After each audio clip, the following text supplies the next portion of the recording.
श्री स्वामी समर्थांचा जन्म कधी झाला?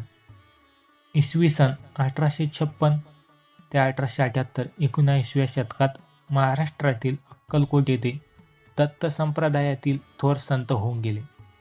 स्वामींना महाराष्ट्र, कर्नाटक आणि आंध्र प्रदेशात गाणगापूरचे स्वामी नरसिम्हा सरस्वती म्हणून ओळखले जाते, तर काही ठिकाणी त्यांना चंचल भारती आणि दिगंबर स्वामी म्हणूनही ओळखले जाते.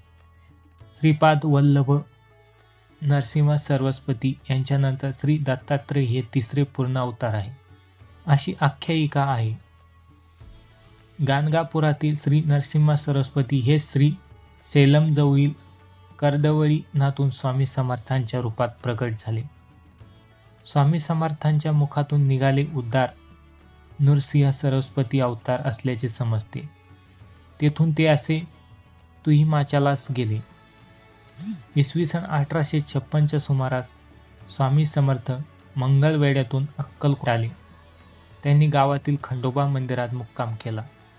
तो दिवस चैत्र शुद्ध द्वितीया शके 1878 अनलनाम दिनांक 6 एप्रिल 1856 होता. श्री नृसिंह सरस्वती यांनी गाणगापुरात पादुकाची स्थापना केल्यानंतर आंध्र प्रदेशातील श्री सेल्लम क्षेत्राजवळ कर्दळीवनात अदृश्य झाले. 300 वर्ष कठोर तपश्चर्या करत असताना गुंग्यांनी त्यांच्यावर वारूळ केले.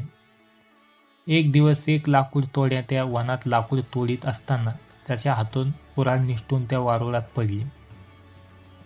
कुऱ्हाड वारुळावर पडताच त्यातून रक्ताची धार उडाली.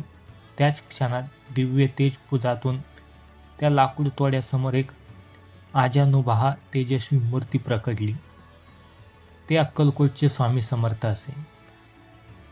आपल्या हातून एक महापुरुष जखमी झाल्याचे समजल्यावर त्याला दुःख व भय वाटू लागले.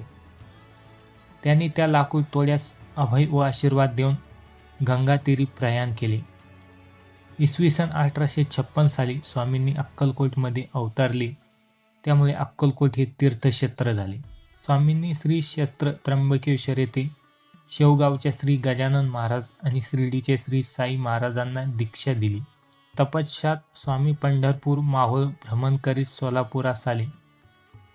त्यानंतर सोलापुरात आले. मंगळवेढे गावात राहून त्यांनी आपल्या लीलेने भक्तांना दुःख मुक्त केले. चोळपा यांनी स्वामीची अन्य भावाने भक्ती आणि सेवा केली. भिवू नकोस, मी तुझ्या पाठीशी आहे असे म्हणून स्वामी सतत आपल्या पाठीशी असून आपल्याला मार्ग दाखवित आहे. श्री स्वामी समर्थ. श्री स्वामी समर्थ. श्री स्वामी